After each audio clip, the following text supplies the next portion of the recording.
জয় শ্রীকৃষ্ণ।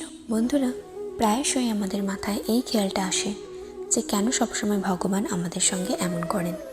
কেন আমি কষ্টে আছি কিন্তু অন্যেরা সুখে আছে? কেন ভালো মানুষের জীবনে সুখ দেরি করে আসে? কেন অকালে কারোর মৃত্যু হয়?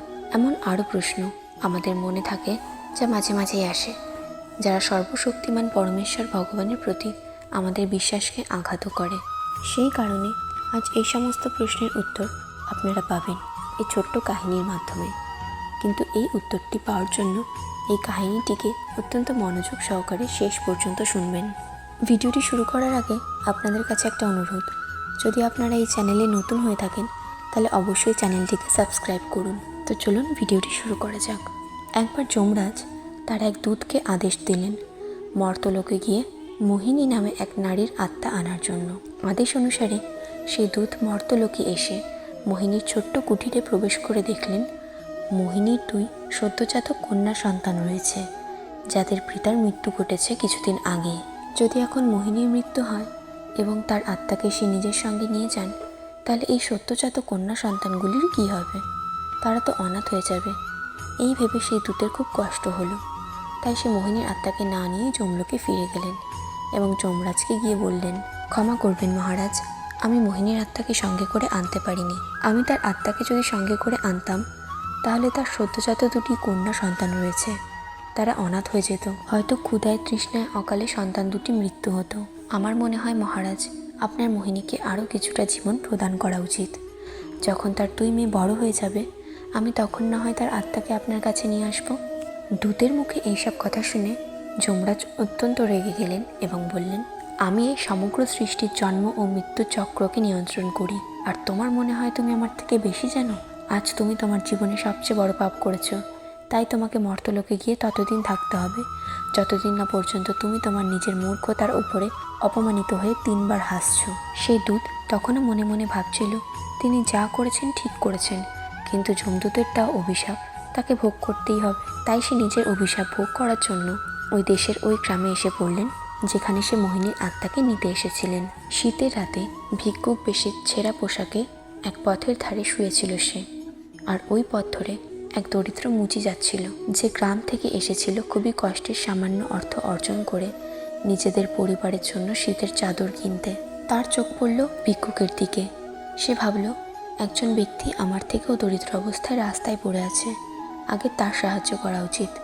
এই ভেবে মুচি সেই দূতের জন্য শীতের পোশাক কিনে আনলো, যে অভিশাপের কারণে ভিক্ষুক হয়ে পথের ধারে শুয়েছিল তার জন্য।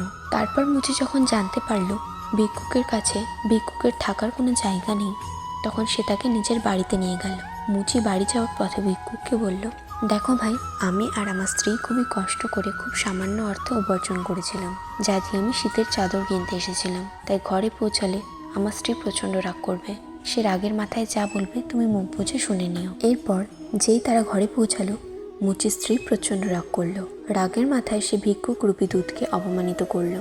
এদিকে সেই দূত কিছুই বুঝে উঠতে পারল না। সে ভাবলেন, এই মহিলা কি বোকা, সেও বুঝতেও পারছে না তার বাড়িতে একজন দূত এসেছে। তার বাড়ি এবার ধন সম্পত্তিতে ভরে উঠবে, অনেক অর্থ ও ঐশ্বর্য লাভ হবে, কিন্তু সে আমাকেই অপমান করছে এবং শুধু এই ভেবে দুঃখ করছে যে তার পরিবারের জন্য চাদর না এনে মুচি আমাকে চাদর কিনে দিয়েছে। মানুষ তো আসলে তার ভবিষ্যৎ দেখতেই পায় না। এই ভেবে সেই দূত চড়ে চড়ে হাসতে লাগলো। তার সেই হাসি মুচির চোখে পড়ল এবং সে জিজ্ঞাসা করলো, ভাই তুমি হাসছো কেন? উত্তরে দূত বলল, এই বিষয়ে আমি এখন তোমায় কিছু বলতে পারবো। আগে থেকে আমি 3 বার হেসে নিই, তারপর তোমাকে সব খুলে বলবো। মুচির স্ত্রী প্রথমে খুব রাগ করলো, কিন্তু পরে পরিস্থিতি স্বাভাবিক হলো আর সেই দূত মুচির বাড়িতেই রয়ে গেল। যে কাজ মুচি করত সেই কাজ কিছুদিনের মধ্যেই সেই দূত করতে শুরু করলো, আর তার কিছুদিনের মধ্যে পুরো দেশে তাদের বানানো জুতোর প্রশংসা ছড়িয়ে পড়ল। এমনকি সেই দেশের সম্রাটের জুতো পর্যন্ত সেই বানাতো।